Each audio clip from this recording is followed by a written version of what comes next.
नाज़रीन, आज आपको एक सेल्स टैक्स के बड़े फ्रॉड के केस से मुताल्लिक तफसीलात बताएंगे कि ये केस है 3 अरब 20 करोड़ रुपए के सेल टैक्स का, जिसमें एक कंपनी पर ये इल्ज़ाम है, टैक्स डिपार्टमेंट ने ये इल्ज़ाम आयद किया, उसके बाद उन पर मुकदमा दर्ज किया और केस ये अभी कोर्ट में है कि उस कंपनी ने 3 अरब 20 करोड़ रुपए का सेल्स टैक्स का फ्रॉड किया, जिसके बाद इनके खिलाफ बाकायदा तौर पर कार्रवाई शुरू हुई। कहानी कुछ इस तरह बताई जा रही है कि कराची की ये कंपनी है, किनेसिस एनर्जी एंड पावर कंपनी है, जिसका कहते हैं कि उन्होंने अपनी जो प्रोडक्ट्स थी वो बेची या नहीं बेची, उसकी जाली इनवॉइसेस क्रिएट की, कोई 40 अरब रुपए का सामान की फ़रोख्त की इनवॉइसेस तैयार की गई, वो आगे सबमिट कराई गई। और जब एफबीआर और टैक्स हुकाम ने इस मामले को प्रोब करना शुरू किया, कहीं उनके पास जो टैक्स रिटर्न्स जमा हुए थे, वो टैक्स रिटर्न्स जो पहले जमा हुए उसके बाद उनमें अमेंडेड रिटर्न्स फाइल किए गए थे, तो उसके बाद ये बताया जाता है कि टैक्स हुकाम को इस मामले पर शक गुजरा और उसके बाद उन्होंने इसको प्रोब करना शुरू किया। तो कंपनी ने एक दफ्तर कराची का और दूसरा इस्लामाबाद का एड्रेस लिख रखा था। जब कराची पहुंचे उस एड्रेस पर, तो वहां पर कोई कंपनी एग्जिस्ट नहीं करती थी, उनका दफ्तर मौजूद नहीं था। इस्लामाबाद के पते पर गए तो वहां भी वो दफ्तर नहीं मिला। उसके बाद फर्दर इस मामले को प्रोब किया गया और ये चेक किया गया कि कौन से अकाउंट्स हैं। ये रकम बताई जाती है कि एक अकाउंट से निकली, दूसरे अकाउंट में गई, फिर आके तीसरे अकाउंट में गई और वहाँ से पहले अकाउंट में वापस आ गई। ये ब्लैक मनी को वाइट करने के लिए भी इस तरह का क्राइम ये बताया जाता है कि उस ब्लैक मनी को वाइट करने के लिए ये सारा प्रोसेस किया गया। फर्दर ये हुआ कि जिस बंदे के अकाउंट से दूसरे बंदे के अकाउंट में ये रकम गई थी, दूसरे और तीसरे बंदे की तफसीलात ली गई, उनको चेक किया गया, तो ये मुबैना तौर पर वो एक शख्स रिक्शा वाला निकला और दूसरा कोई ढाबे वाला था। गरीब लोग थे जिनके अकाउंट्स में अरबों रुपए चले गए। ये सेल्स टैक्स फ्रॉड का केस बना। तो एफबीआर हुकाम के मुताबिक उन्होंने फिर इस मामले को फर्दर जब इसमें गए और बैंक फर्स्ट वुमेन बैंक है जिसमें ये अकाउंट था कराची में, ये इंपीरियल कोर्ट ब्रांच कराची का बैंक था की ब्रांच थी, जिसमें गए और वहाँ का जो उस ब्रांच मैनेजर है शाहिद हुसैन ख्वाजा, उससे मुतालिक इन्वेस्टिगेशन में ये चीज़ें सामने आई कि उस ब्रांच मैनेजर के ज़रिए उससे ये पूछा गया कि किस तरह से एक रिक्शे वाले का और दूसरे एक ढाबे वाले का अकाउंट यहाँ पे खुला और उसमें अरबों रुपए की ट्रांजैक्शंस हुई और आपको नहीं पता चला। तो उसको भी गिरफ़्तार कर लिया गया, ब्रांच मैनेजर को गिरफ़्तार किया गया, दीगर लोग जो हैं उनको भी अरेस्ट किया गया और उसके बाद ये मामला आगे बढ़ा। इस्लामाबाद की हाई कोर्ट में अब इस ज़मानत की दरख्वास्त का फैसला हुआ है और शाहिद हुसैन ख्वाजा जो हैं उनकी ज़मानत इस्लामाबाद हाई कोर्ट ने मंजूर कर लिया और इस केस में बड़ी सख्त ऑब्जर्वेशंस और डायरेक्शंस भी आई हैं। उसकी वजह ये है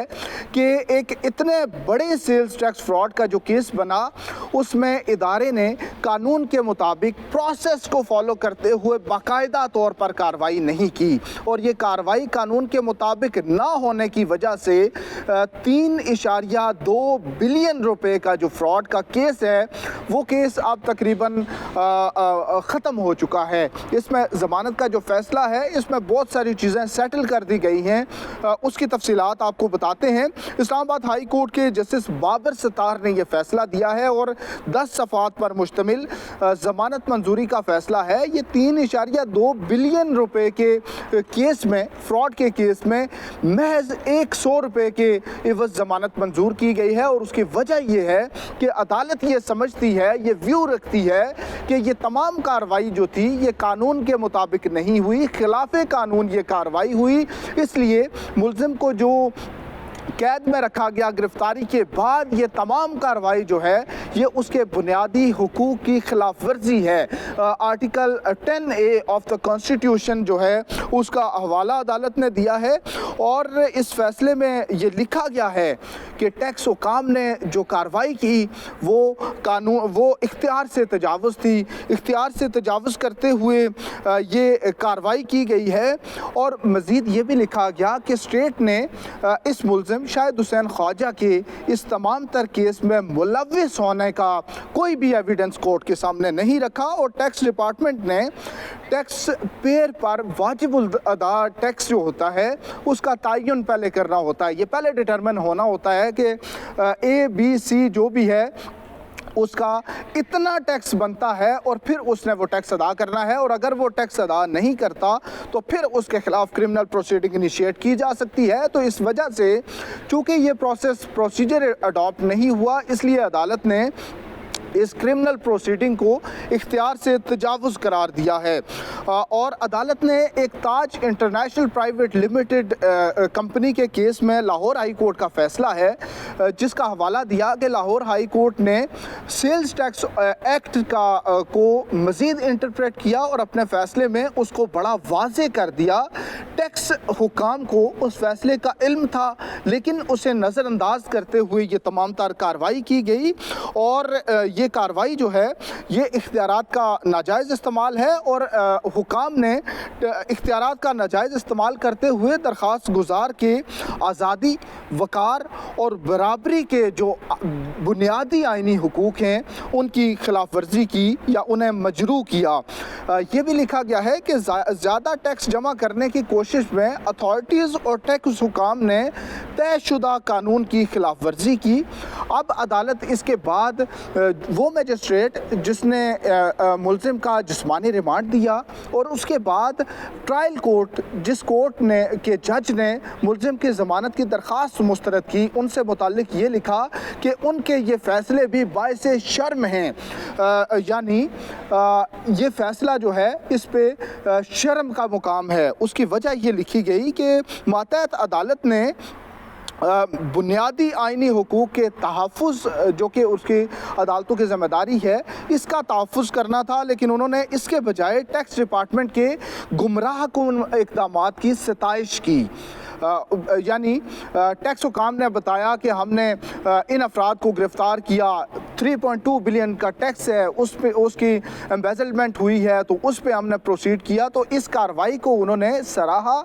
बजाय इसके कि वो फंडामेंटल राइट्स को प्रोटेक्ट करते। तो अदालत ने लिखा कि क्रिमिनल कार्रवाई की कानूनी हैसियत का सवाल इस अदालत के सामने नहीं है लेकिन ट्रायल कोर्ट ने अब ट्रायल में ये चीज़ देखनी है कि इस केस की लीगैलिटी क्या है, जो क्रिमिनल प्रोसीडिंग इनिशिएट की गई उसकी लीगैलिटी क्या है। तो ये 100 रुपए के मुचलकों के एवज़ ज़मानत मंजूर की गई। और एक और इम्पॉर्टेंट मोस्ट चीज़ कि अदालत ने इस अदालत का फ़ैसला और ताज इंटरनेशनल केस में जो लाहौर हाई कोर्ट का फ़ैसला है ये दोनों फ़ैसले FPR के चेयरमैन को भेजने का हुक्म दिया है और साथ ही ये भी लिखा है कि चेयरमैन FPR अपने इस्लामाबाद की हाई कोर्ट के टेरिटोरियल जुरिस्डिक्शन में जो सेल्स टैक्स एक्ट के तहत ऑफिशियल्स प्रोसीड करते हैं उन तमाम में ये कॉपीज़ तकसीम की जाए और इस बात को याद रखा जाए, वाज़े रहे कि अब इसके बाद अगर सेल्स टैक्स एक्ट और लाहौर हाई कोर्ट के ताज लिमिटेड इंटरनेशनल लिमिटेड कंपनी के